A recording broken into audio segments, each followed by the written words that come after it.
14 अगस्त 1947 आज़ादी के ठीक एक दिन पहले अखंड भारत दो हिस्सों में बट गया। भारत और पाकिस्तान। बंटवारे का वह मंजर इतना खौफनाक था कि उसने भारत की आज़ादी के सुनहरे अध्याय को लाखों बेकसूर के रक्त से रंग दिया था, जिसके निशान आज भी आज़ादी की महान गाथा पर एक काला धब्बा बने हुए। अगला दिन 15 अगस्त 1947 भारत के इतिहास का वो ऐतिहासिक दिन बनने वाला था जिसका करोड़ों भारतीयों बेसब्री से इंतजार कर रहे थे। मगर देश को अंग्रेजों की गुलामी से आज़ादी तो मिल गई, लेकिन जाते जाते अंग्रेज अखंड भारत में ऐसी ज्वाला भड़का गए जिसकी लपटों की गर्मी आज भी महसूस हो रही है। जहां एक तरफ लाखों भारतीय आज़ादी का जश्न मनाने दिल्ली पहुंचे थे, जहां प्रेसिडेंस पार्क में पंडित जवाहरलाल नेहरू ने पहली बार आज़ाद भारत का तिरंगा फहराया, वहीं करोड़ों लोग बंटवारे के दर्द से कराह रहे थे। साथियों, आज के इस वीडियो में हम आपको भारत के इतिहास में 78 साल पीछे ले जाएंगे और आज़ाद भारत की कुछ ऐसी तस्वीरें दिखाएंगे जिन्हें देख आपके रोंगटे खड़े हो जाएं। लेकिन उससे पहले हमारी एक छोटी सी गुजारिश है कि हर भारतीय और पाकिस्तानी जनता इस वीडियो को पूरा जरूर देखें।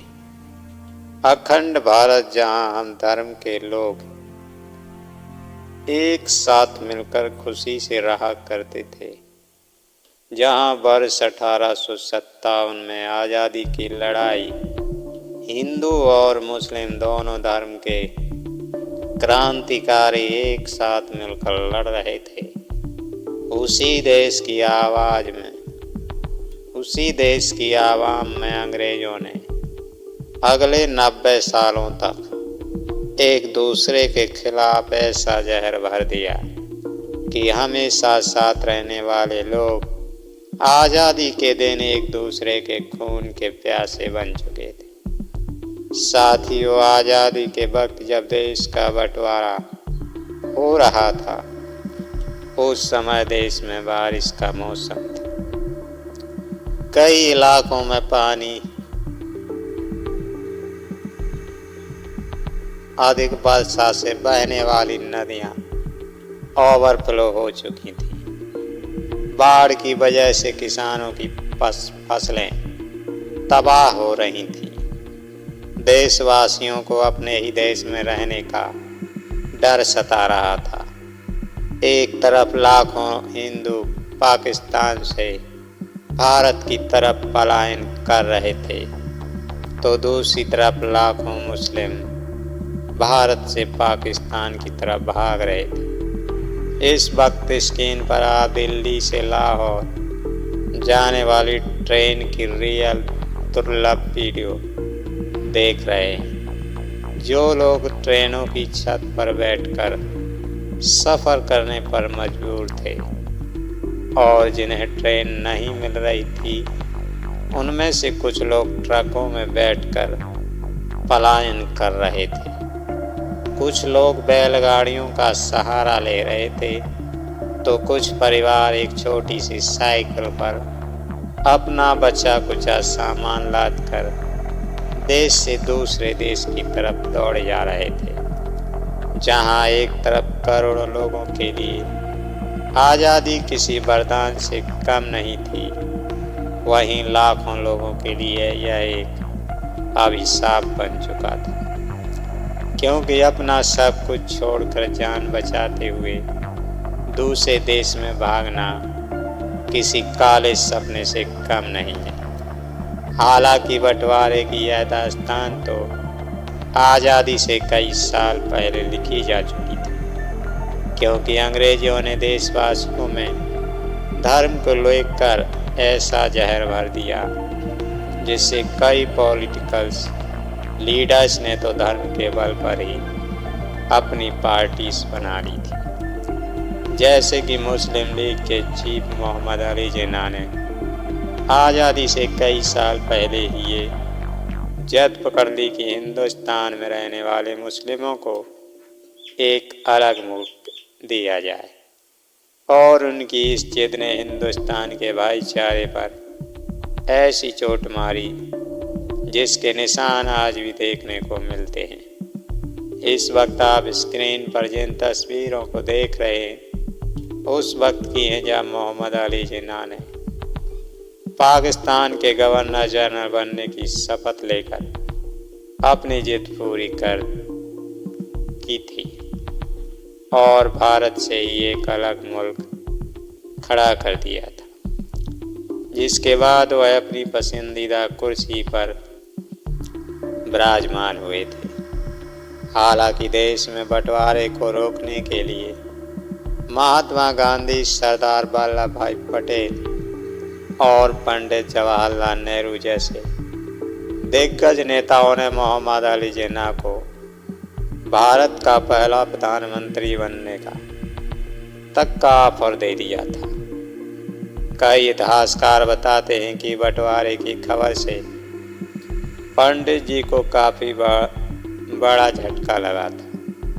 जी हाँ, 14 अगस्त की शाम को जब जवाहरलाल नेहरू, इंदिरा गांधी और पद्मा नायडू के साथ अपने घर पर बैठे थे और आज़ादी के भाषण को तैयार किया जा रहा था, तभी अचानक से उनके फ़ोन की घंटी बजी और फ़ोन उठते ही नेहरू ने जो खबर सुना उसके बाद उनका चेहरा लाल पड़ गया, आंखों में आंसू आ गए और शरीर में सिरहन पैदा होने लगा, क्योंकि लाहौर के नए प्रशासन ने हिंदू और सिख के इलाकों की पानी की सप्लाई काट दी, जिससे लोग प्यास से तड़प रहे थे और जो पानी के लिए अपने घरों से बाहर निकल रहे थे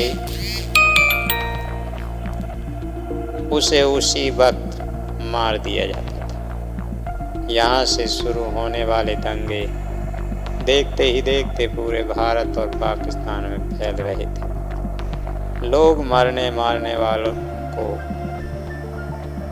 उतावले थे।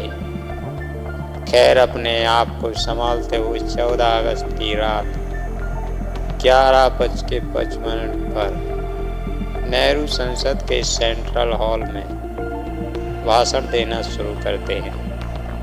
उन्होंने कहा, हमने नीति के साथ एक वादा किया था और अब समय आ गया है कि हम अपना वादा पूरा करें। शायद पूरा ही नहीं, लेकिन जहाँ तक हो सके वहाँ तक ट्रस्ट विद डेस्टिनी नाम की पंडित जी की भाषण सुनने के बाद महात्मा गांधी के नाम का नारा लगाते हुए देशवासियों ने आज़ादी का शंखनाद बजाया था। लेकिन करोड़ों देशवासियों को क्या पता था कि कुछ इलाकों में देश की आवाम ने से आज़ादी की कड़ी कीमत चुका रही है। इस वक्त स्क्रीन पर आप भारत और पाकिस्तान की रिफ्यूजी की कुछ दुर्लभ वीडियोस देख रहे हैं। देखिए कैसे छोटे छोटे बच्चे नल के आगे एक बाल्टी पानी भरने के लिए लाइन में लगे हुए हैं, जिन्हें लेकर काफ़ी देर तक चलने के बाद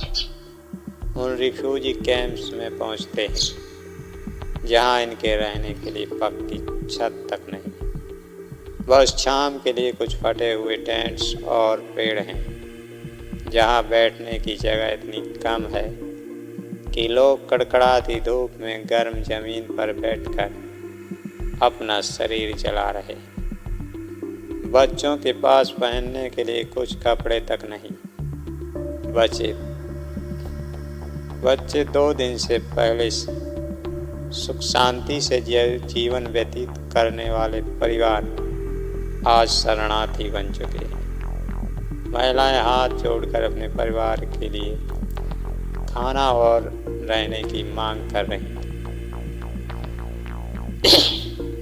भूख की वजह से तड़पते हुए बच्चों का शरीर कुपोषित हो चुका है, लेकिन फिर भी लाखों लोग अपना घर क्षण को तैयार किया जा रहा था, तभी अचानक से उनकी फोन की घंटी। इस ट्रेन के हालात देखिए, जिसमें लोग खिड़की पर लटक कर अपनी जान दांव पर लगाने से भी पीछे नहीं हट रहे, क्योंकि उन्हें किसी भी हाल में पाकिस्तान से भारत पहुंचना है।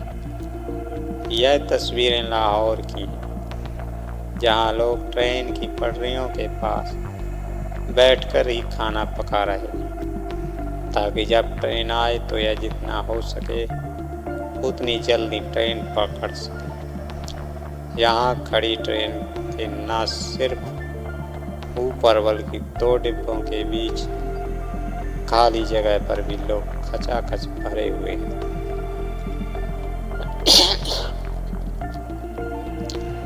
जिनके हाथों में अपना कुछ टूटा फूटा सामान और दिल में जिंदा बचने की उम्मीद है।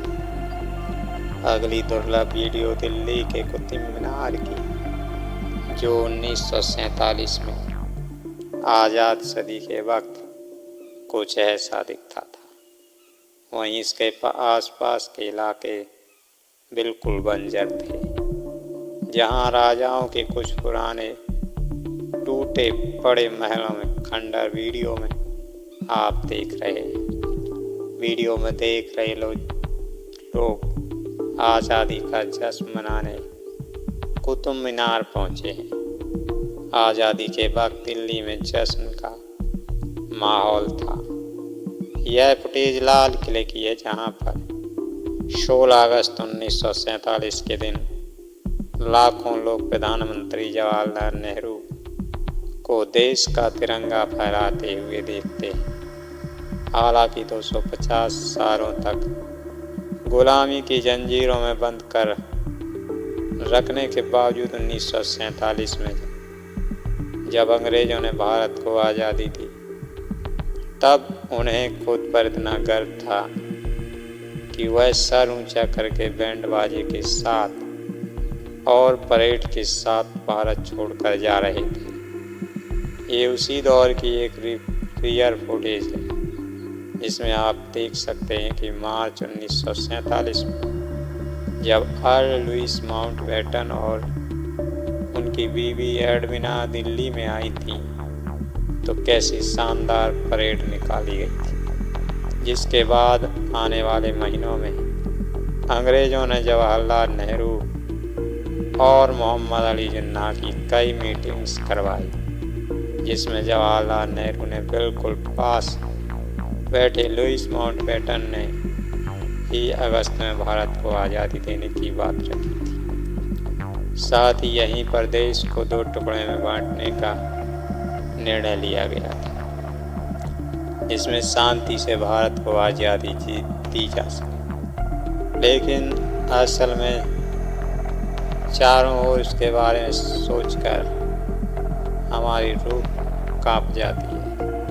दोस्तों, तो अगली फुटेज देखकर आपकी आंसू आ जाएंगे। जी हाँ, ये उस वक्त की फुटेज है जब लोग भूख से तड़प कर मर रहे थे।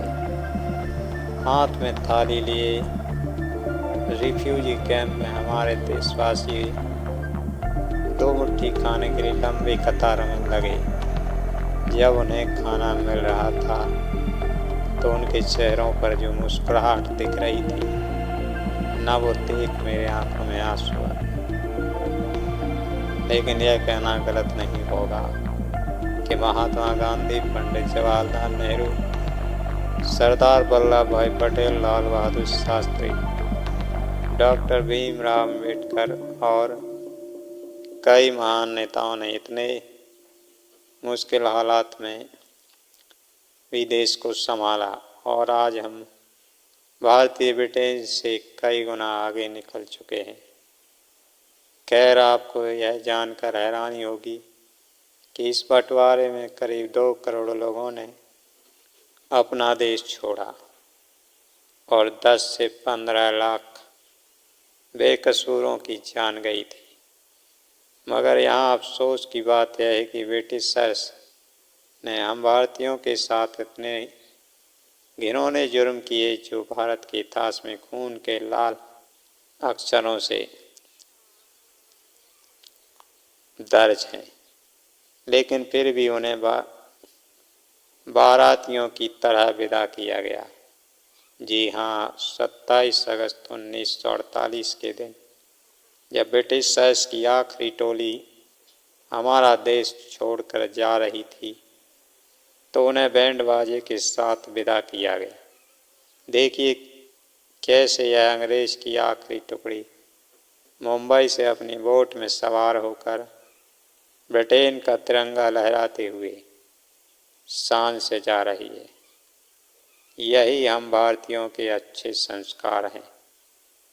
जब तक दुश्मन आपको परेशान ना करे तब तक उसके लिए हम अच्छा व्यवहार ही करते हैं। तो दोस्तों, आपको यह वीडियो अब तक देख रहे हैं तो भारत और पाकिस्तान के बंटवारे का शिकार हुए उन 10 लाख लोगों को श्रद्धांजलि देने के लिए कमेंट बॉक्स में ओम शांति जरूर लिखिए। ऐसी ही जानकारी के लिए हमारे चैनल को सब्सक्राइब करके पास वाली घंटी ज़रूर बजा दीजिए।